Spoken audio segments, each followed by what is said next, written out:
A lot of people think that it's got to do with projecting a false persona. In other Yeah. words, you're truly acting like a fake, and that's not it at all. Yeah, imposter syndrome is where smart people are not convinced they're smart, or that their success is not truly deserved or earned, that it came as a result of some random set of circumstances, and they believe that if it came randomly, it will evaporate randomly. So their part in their success is uh, vague. Yeah. So it's not that you are a fake or a fraud. You feel like it. You feel like it. It's an internal feeling disconnected from the intellectual facts that you deserve what you've achieved. Many people want to be leaders. Fewer understand what it really means to lead people well. So what separates the two? Welcome to the Lead with Purpose podcast with your host, Merv Jersak. Each week, you'll hear honest conversations with leaders who have been in the trenches and have stories to tell.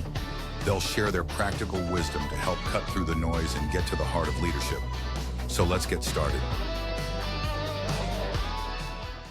Hey, welcome to another episode of the Lead with Purpose podcast. I have a question for my leadership audience. Have you ever thought I don't belong here? That I'm not as capable as people think I am? Well, I am joined this morning or today with Maureen Zappala, a former NASA research engineer who knows firsthand what it's like to achieve success while secretly believing you don't belong. She now helps leaders understand and overcome what we call imposter syndrome so they can lead with confidence instead of a quiet fear. So Maureen, welcome. Oh, thanks, Merv. That was a great introduction. Wow. Well, thank you. So let's jump right in. I am looking on my screen at a real life rocket scientist who right now is being very Where? Oh my gosh. Oh, wait. what? But you're being very transparent about having self-doubt. So take my audience back to your first days at NASA. You were hired as a research engineer. What's the story that's running in your head? Well, I always wanted to be an engineer from the time I was a little girl. So when I got hired at NASA, after getting a degree in mechanical engineering, I was thrilled. And I was an aeronautics fan, so it was a perfect fit. But I was terrified because, it's NASA. Yeah. And I really thought, well, this was I'm gonna tell you, you're gonna figure out how old I am. I was 22 years old and it was 1983. So, Okay. do the math. It was a long time ago. But in 1983, NASA needed more women. And I knew that going into it. Oh, that's why they hired me. So I thought it was just because I was a woman. I failed to see that there really was a long history of qualifications that NASA was looking for, and then I fit the bill. But it's so much easier to say, oh, I'm only here because I'm a woman, even though I had these other qualifications. Now, fast forward a few years, I was promoted. And again, I thought, well, they only promoted me because they needed more women in management. So I had this pervasive burden. I call it the job above my job. And that was to represent an entire gender. But Hmm. the thing is, I loved the work. I still did a great job and I had a good reputation. So there was validity to my success. It's just that I didn't believe it. And I didn't know until years later it was called imposter syndrome. So the way you described that, it sounded like it was self-imposed. Oh, 100%. 100%. And what's interesting too is that I had parents that championed me. Hmm. They inspired me. They loved the idea that I had a vision. So I never heard from my family, "Oh, girls don't do that." So for me to get to NASA and realize, "Oh, wait, it was the girl thing that got me here." I never heard that before. So in that sense, it was part self-imposed, but part systemic, so part Hmm. environment. And I had to separate out the two because there were other issues from my childhood that fed into it. I was always pushed to excel. Mediocrity was not accepted. So when I did fail, I thought I didn't fail. I am a fail. If I took it personally. So Oh, there wow. was part of it that definitely was self-imposed, but part of it was because of the culture, the organization, and the industry that I was in. Well, Nassau, I think, could be quite intimidating, even for males, or for anybody, I guess, that came into that particular situation. So Yeah, it was great. We did great work, but you're right, it was cutting edge, uh, evocative, provocative, and, uh, sometimes kinda kooky yeah. in a good way. So you and I have both now used the term imposter syndrome, and I have people in my audience who are up and coming leaders who perhaps don't understand the phrase, first of all, and then secondly, how it applies to them. So maybe give us your definition, seeing you're the expert in this area, of what it really means to have imposter syndrome. Yeah, a lot of people think that it's got to do with projecting a false persona. In other words, you're truly acting like a fake, and that's not it at all. Yeah, imposter syndrome is where smart people are not convinced they're smart, or that their success is not truly deserved or earned, that it came as a result of some random set of circumstances, and they believe that if it came randomly, it will evaporate randomly.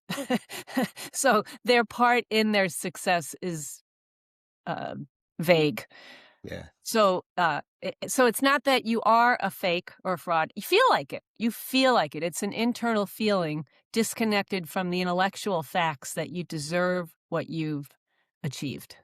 So I imagine in leadership, and I know I went through this as a younger leader.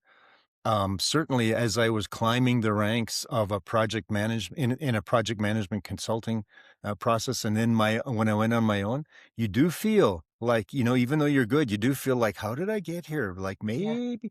So, could you describe maybe for our leaders what that internal dialogue sounds like? Sure, because I've lived it a lot, and I occasionally still live with it. And it's because imposter syndrome never really goes away, but you do figure out ways to mitigate it and alleviate it in the moment. And the single biggest trigger of imposter feelings is change. So it's not a lack of confidence, it's a limit because what you've accomplished, you did well, you took steps of confidence to do it. You got the education, you put in for the job, you took the role. But now things are different. It's a different position, culture, boss, day, and it's unfamiliar. So, Mm, and it's natural to feel like I'm not really sure what I'm doing if you've never done it before. I mean, it's totally natural. The thing is, you will get familiar with it. It will become more natural.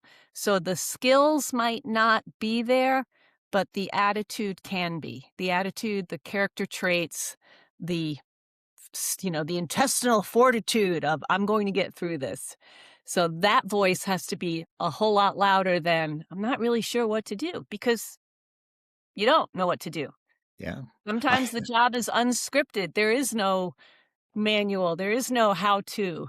Uh, you just got to go with it. I remember you just reminded me of something. I remember when I was young in my career and I was going along and I thought, well, this is not bad. We're having very much success in a lot of our projects. And then I had a boss who said, yes, but what have you done for me in the last 30 days? And that Ooh. threw me. I mean, I know what he was trying to do, but it really destroyed my self-confidence. Yeah, yeah, because it's healthy to look backwards. And when you are a person that looks forward and somebody challenges you to look backwards, it's like, wait, I thought that was your job to notice, not mine. Exactly. Well, in this whole world of imposter syndrome, and if I'm a young leader, in fact, I mentor a lot of young leaders in the areas of creativity, decision making, conflict management, delegation, that sort of thing. But if I were to take each of those, uh, a lot of um, a lot of imposter syndrome shows up in that. And how do you think imposter syndrome limits, let's say, creative thinking or creativity? Again, it comes down to the challenge of change and transition. It's easy to stay in the flow in the moment, but once now you have to be creative or innovative or uh, do something out of the ordinary. It's scary. And that's what it is. It's scary. There's a lot at risk. You've got eyeballs on you. You've got your own sense of peace that now is going to start to get disturbed. So it feels safer to step back and stay quiet. And I Um, imagine that would then flow into your ability or inability to be a great decision maker. how do you mean? I'm not sure.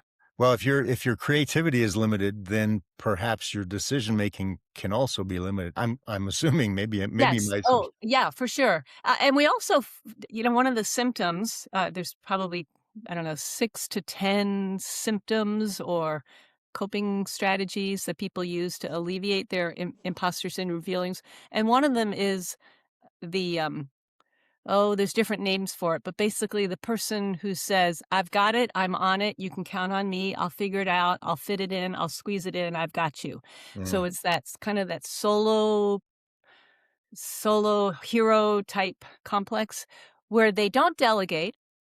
And it's not because there's nobody to delegate to, it's because they think to themselves, if I'm really smart, I should be able to do it myself.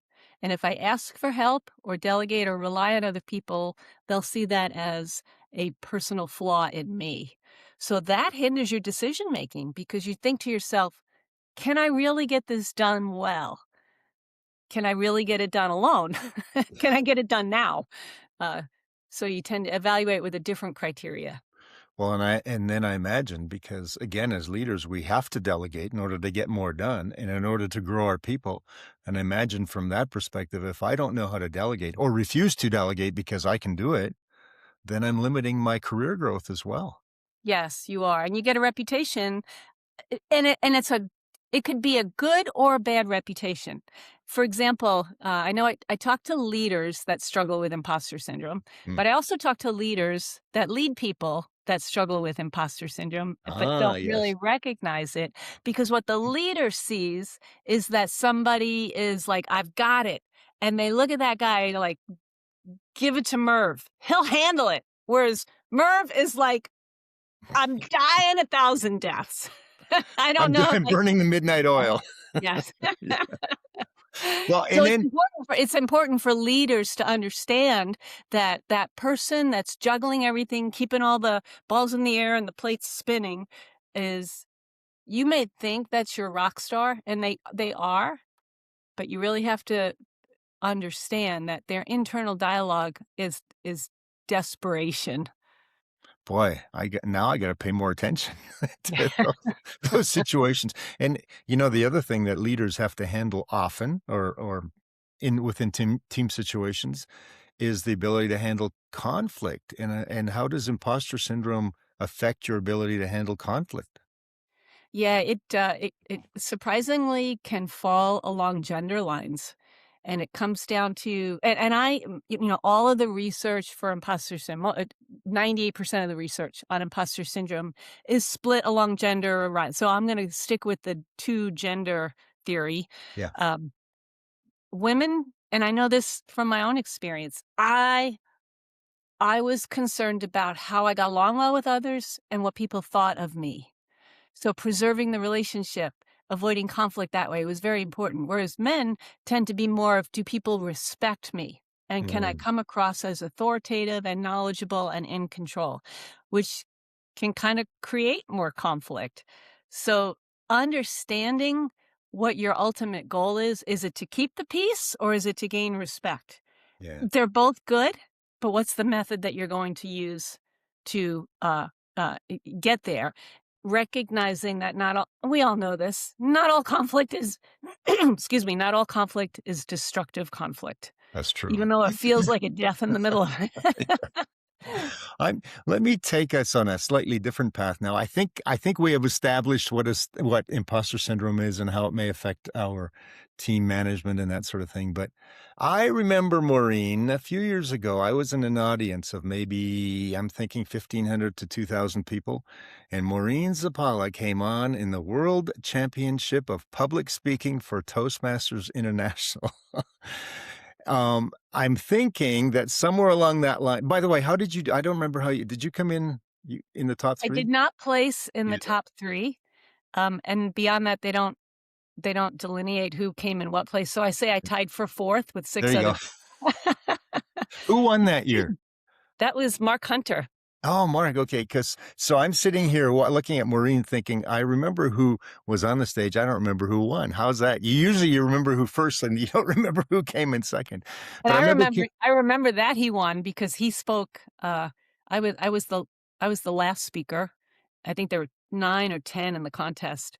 yeah, And for your audience that don't know, that was the top 10 out of 35,000 contestants. So I was just thrilled to be there. yeah, But 30. I was backstage getting mic'd up when I heard him speak, and I listened to him and I thought, "Oh, there's the winner." And I just felt so relaxed because I was like, "The winner already showed up. I'm good." And what people don't know is there's 35,000 that enter the contest, but at Mhm. the club level, there may be as many as 200,000 that start. So, so from that, but the reason I brought that up is that you moved from NASA engineer to public speaker, and that's not a small shift. So, what changed in you to make that kind of transition? Well, something clearly had to change because, not just going from NASA to public speaking, but I was an engineer. And we're not known for those, Yeah. people communication skills. There was a gap in there between NASA and being a keynote speaker. I spent years raising a few kids.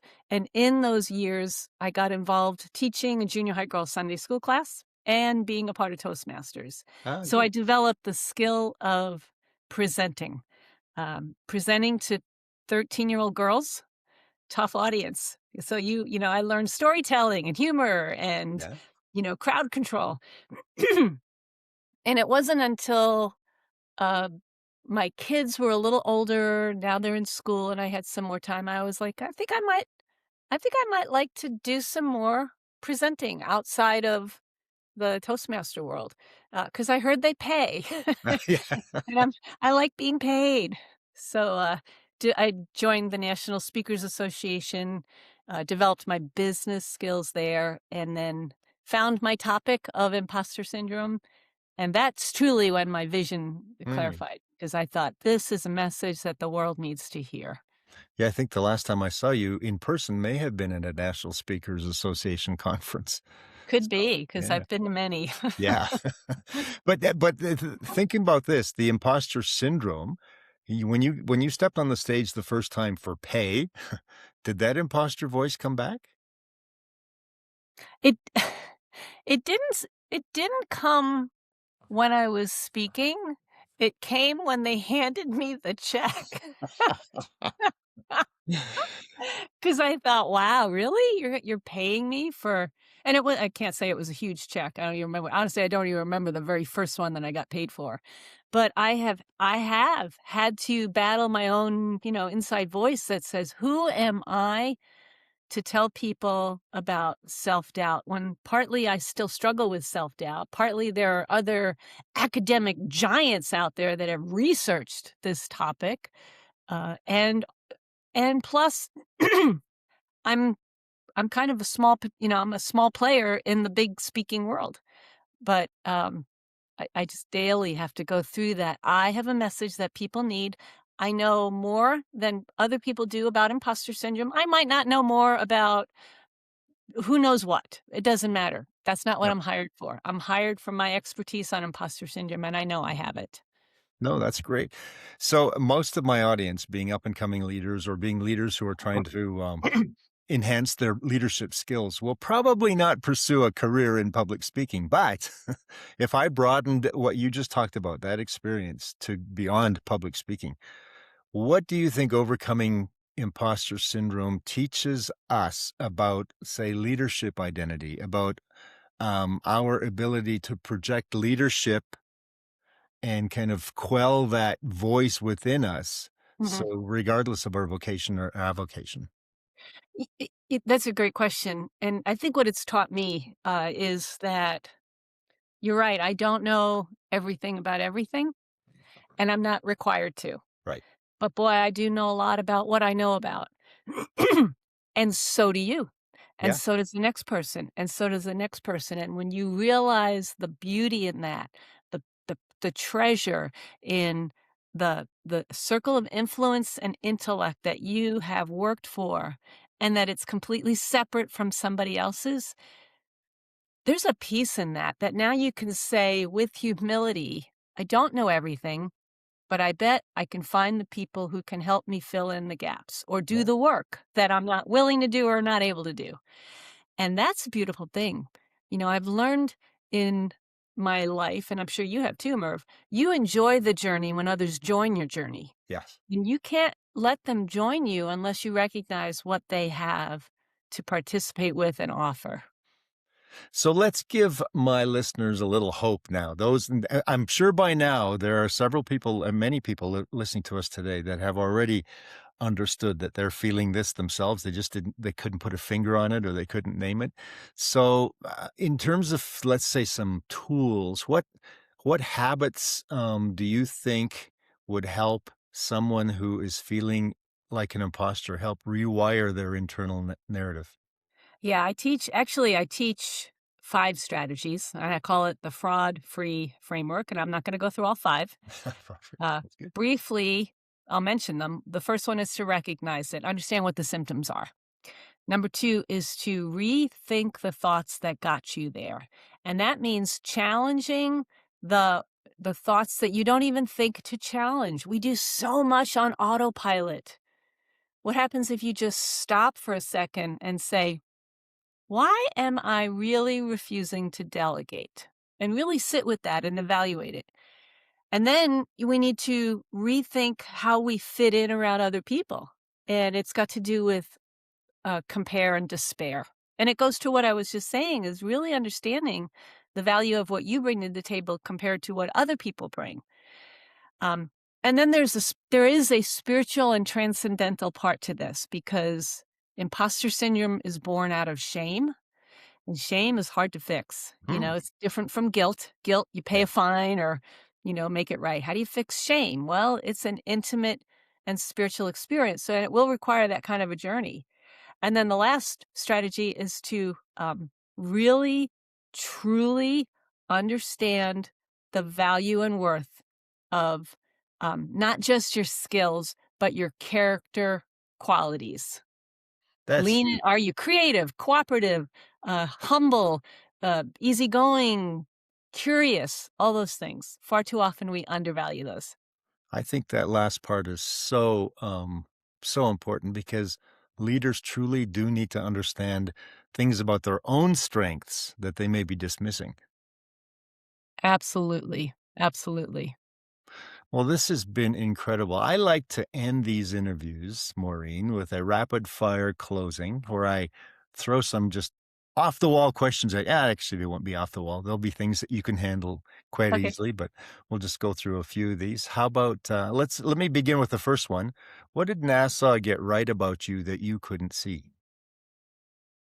Oh, they put me in the best group possible. I had the best boss, the best teammates. There was they when they promoted me to facility manager, they looked at the group chemistry and thought who's going to fit, she'll fit, and it was beautiful. Nice. So they saw that. That's great. In your mind, what's one word that defines true confidence?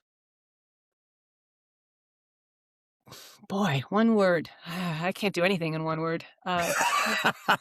No, you're a Toastmaster and a national I guess speaker. certainty. Oh, that's good. Yeah. Certainty about yourself. Yeah, certainly.